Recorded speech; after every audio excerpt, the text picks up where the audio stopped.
দেখাত হলে আমার নামই ভুলে গেছেন এই বিরোধী দল নেতা, আমার বন্ধু ছিলেন, আমাকে বলে মিনি পাকিস্তান। আমি বললাম ভাই, আমরা এই ভারতবর্ষে জন্মেছি, এই ভারতবর্ষের মাটির আনাজ খেয়ে বড় হয়েছি, আর ইনশাআল্লাহ তাআলা আল্লাহর কাছে এই দোয়া চাইবো, এই ভারতবর্ষের 6 ফিট জায়গায় যেদিন আমার মৃত্যু হবে, আমার কবর হবে, সারা জীবন এই ভারতবর্ষের মাটির সাথে আমি মিলে যাব। আমি ভারতীয় নই, তুমি ভারতীয় না, এই দেশ আমার, এর অধিকার আমার, ইনশাআল্লাহ তাআলা এই অধিকার আমি নিয়েই আমার মৃত্যু পর্যন্ত থাকবো যে আমি ভারতীয়, আমি ভারতবর্ষ আমার। প্রতিশ্রুতি দিক মিথ্যা কথা বল, অসত্য কথা, কিন্তু চেষ্টা ইনশাআল্লাহ করতে থাকবো ইনশাআল্লাহ চেষ্টা। তার কারণ আমার নজরে প্রথমেই বললাম আপনাদের জায়গাটা অনেকটা উপরে, তার কারণ ওই চেয়ার আমার নবীর যে চেয়ার, সেই চেয়ারে আপনারা বসে আছেন, এই ইজ্জত আপনাদের আল্লাহ দিয়েছে। ওই চেয়ারে বসে থাকলে নিশ্চিত হবে তার নাজরানা যদি আমি দিতে পারি, আমার জীবনটা ধন্য। আমার থেকে বেশি তো প্রিয় আল্লাহর কাছে আপনারা তো সারাদিন আল্লাহ তাআলা করেন, আপনারা তো সারাদিন কোরআন তেলাওয়াত করেন, আপনারা তো বিভিন্ন সূরা কণ্ঠে নামাজেরা পড়েন, নামাজে পড়বেন, সেইটা আরেকবার আগে পড়ে নিয়ে তারপরে নামাজের সময় পড়েন। অর্থাৎ আপনারা তো অনেক বেশি আল্লাহর কাছে, কারণ আল্লাহর নবী আমাদের আল্লাহর দেওয়া বই, সেই বই পড়ছেন, হাদিস পড়ছেন, সারাদিন ওইটার মধ্যে রয়েছেন, জীবনটাকে ওই উদ্দেশ্যে অর্পণ করে দিয়েছেন। তাই আপনাদের খিদমত করতে পারলে আল্লাহ তাআলা খুশি হবে, এটা আমি বিশ্বাস করি।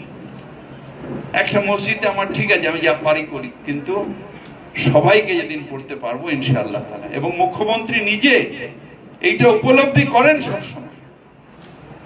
তাই ভাই, আপনাদের কাছে একটু সময় খালি চেয়ে নিচ্ছি।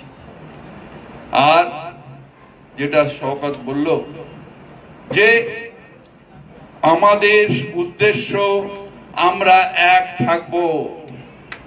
অনেক রাগ হয়, কিন্তু কোরআন শরীফ বারবার বলছে আপনার রিয়াকশন, আপনার উগ্রতা, একবার ঝাড়াম করে রাগ হলো, সেই রাগে আপনি একটা কিছু করে দিলেন, এটা আল্লাহ তাআলার পছন্দ নয়।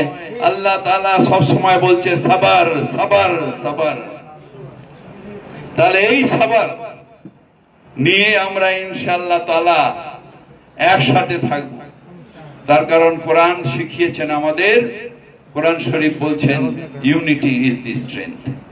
আমরা একসাথে মিলে থাকব, আর এই থাকার মধ্যে দিয়েই আমাদের যে উদ্দেশ্য ধর্মনিরপেক্ষ ভারতবর্ষ, সেই ভারতবর্ষে ধর্মনিরপেক্ষতা আসবেই আসবেই আসবেই, ইনশাআল্লাহ তাআলা আসবে।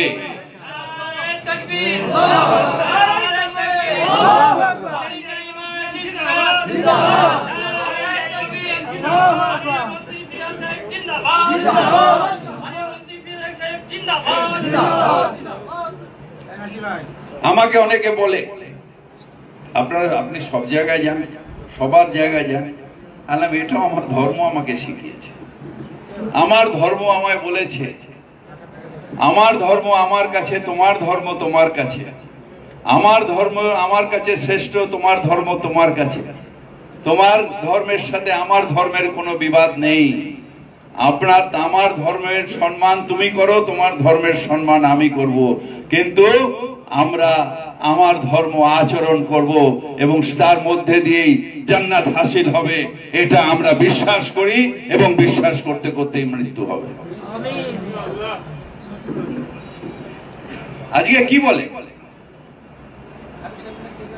যখন তখন দেখাত হলে আমার নামই ভুলে গেছেন এই বিরোধী দল নেতা, আমার বন্ধু ছিলেন, আমাকে বলে মিনি পাকিস্তান। আমি বললাম ভাই, আমরা এই ভারতবর্ষে জন্মেছি, এই ভারতবর্ষের মাটির আনাজ খেয়ে বড় হয়েছি, আর ইনশাআল্লাহ তাআলা আল্লাহর কাছে এই দোয়া চাইবো, এই ভারতবর্ষের 6 ফিট জায়গায় যেদিন আমার মৃত্যু হবে, আমার কবর হবে, সারা জীবন এই ভারতবর্ষের মাটির সাথে আমি মিলে যাব। আমি ভারতীয় নই, তুমি ভারতীয় না, এই দেশ আমার, এর অধিকার আমার। ইনশাআল্লাহ তাআলা এই অধিকার আমি নিয়েই আমার মৃত্যু পর্যন্ত থাকবো যে আমি ভারতীয়, আমি ভারতবর্ষ আমার। তাই অনেক অপমান হয়, বেইজ্জতি হয়, কিন্তু মনে ভাবি ইজ্জত দেবার মালিকও সে, বেইজ্জতি আটকানোর মালিকও সে। তাই তার কাছে শুধু দোয়া চাই, এর থেকে মুক্তি দাও আল্লাহ তাআলা, এর থেকে মুক্তি দাও। আপনাদের সবাইকে অত্যন্ত সম্মানীয়, আমি বক্তৃতার জন্য বলছি না, আমার হৃদয় থেকে। কোন ইমাম সাহেবকে দেখে আজ পর্যন্ত আমি বসে থাকিনি, উঠতে হয়েছে। তার কারণ আপনাদের যে চেয়ার আমার কাছে অত্যন্ত জরুরি, কারণ আমার হৃদয়ের নবীর সেই চেয়ারে আপনারা অলঙ্কিত করেছেন। তাই আপনাদের সকলকে শুভেচ্ছা জানাই। একসাথে আমরা সবাই থাকব, একসাথে মিলে ধর্মনিরপেক্ষ বাংলাকে রক্ষা করব, একসাথে মিলে বলবো আজকে বাংলা যা আছে কালকে ভারতবর্ষ তার থেকে শিখবে।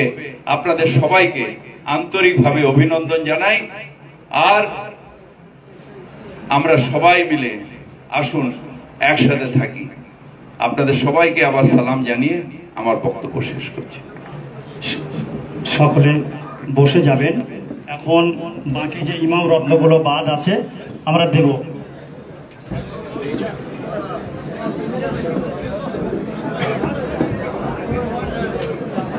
প্রত্যেকের জন্য নাস্তার ব্যবস্থা আছে, আপনারা চলে যান, সবাই খাওয়ার ব্যবস্থা আছে। একটুখানি আর 2-3 মিনিট সময় আপনাদের কাছ থেকে চেয়ে নেব। ইমাম রত্নগুলো দেব। এখন আমাদের মাস্টার সাহেবের সামনে আছে, মুফতি সাহেব আছে।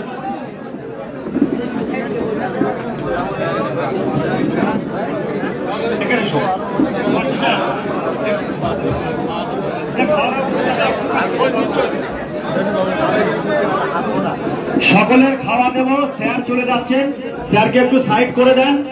এখন আমরা ইমাম রত্ন দেব। আমাদের ভাঙড় 1 বোরাকের সম্মানীয় এবং বয়োজ্যেষ্ঠ আলেম জনাব আলহাজ মাওলানা মুফতি রুহুল আমিন সাহেব।